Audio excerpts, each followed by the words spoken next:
ప్రతి సంవత్సరం ఒక పిల్లవాన్ని తల్లిదండ్రులు వేసవి విరామం కోసం అతని అమ్మమ్మ ఇంటికి తీసుకువెళ్ళేవారు. మళ్ళీ 2 వారాలు తరువాత అదే రైలులో ఇంటికి తిరిగి వచ్చేవారు.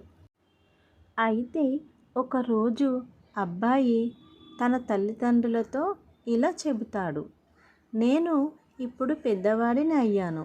ఈ సంవత్సరం ఒంటరిగా అమ్మమ్మ గారింటికి వెళ్తాను.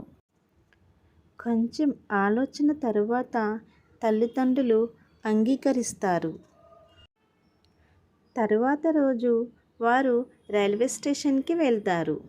ట్రైన్ ప్లాట్ఫామ్ మీద ఉంది. ప్లాట్ఫామ్ మీద ఉండి కిటికీ ద్వారా అతనికి వీడ్కోలు చెప్తూ పదే పదే జాగ్రత్తలు చెబుతున్నారు. తెలుసు, నాకు తెలుసు, మీరు ఇప్పటికే నాకు చాలాసార్లు చెప్పారు అన్నాడు బాలుడు కొంచెం అసహనంతో.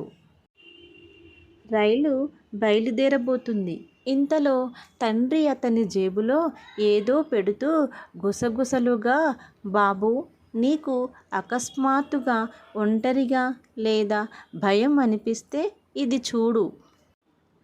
ట్రైను బయలుదేరింది. ఇప్పుడు బాలుడు ఒంటరిగా ఉన్నాడు. రైలులో కూర్చున్నాడు. తల్లిదండ్రులు లేకుండా మొదటిసారి. అతను కిటికీ గుండా వెళ్ళే దృశ్యాన్ని చూస్తున్నాడు. అతని చుట్టూ అపరిచితులు హల్చల్ చేస్తున్నారు, శబ్దం చేస్తున్నారు. కొంతమంది కంపార్ట్మెంట్లోకి ఎక్కుతున్నారు, కొంతమంది దిగుతున్నారు. అటూ ఇటూ చూస్తున్నాడు. అన్నీ కొత్త మొహాలే. తెలిసిన మొహం ఒక్కటీ లేదు. అతను ఒంటరిగా ఉన్నాడు అనే భావన అతనికి వచ్చింది. ఒక వ్యక్తి విచారకరమైన మొహంతో తననే చూస్తున్నాడు.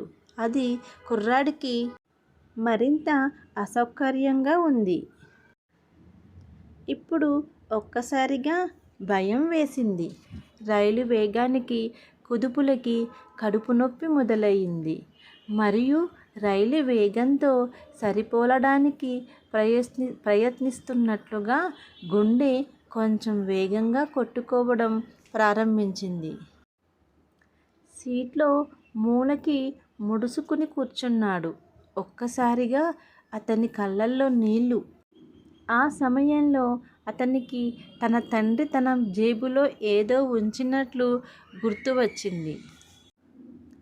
వణుకుతున్న చేతితో అతను జేబులోంచి ఒక కాగితాన్ని తీశాడు. అందులో ఇలా ఉంది: భయపడవద్దు, నేను నెక్స్ట్ కంపార్ట్మెంట్లోనే ఉన్నాను.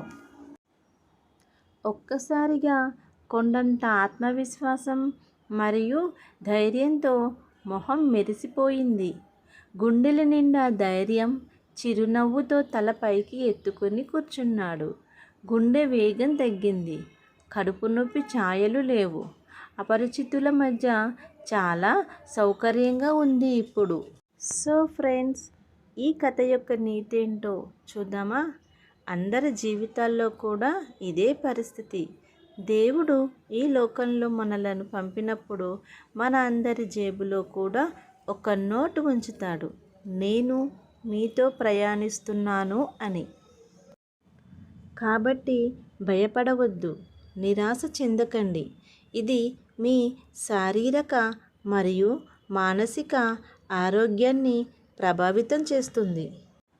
ప్రస్తుతం ప్రపంచంలో మనుగడ కోసం పోరాడుతున్న ఈ అనిశ్చిత సమయాల్లో ఎవరో ఒకరు నీ కోసం మరొక కంపార్ట్మెంట్లో, అలాగే వేరెవరో నీ సహాయం కోసం వేరే కంపార్ట్మెంట్లో ఉండవచ్చు.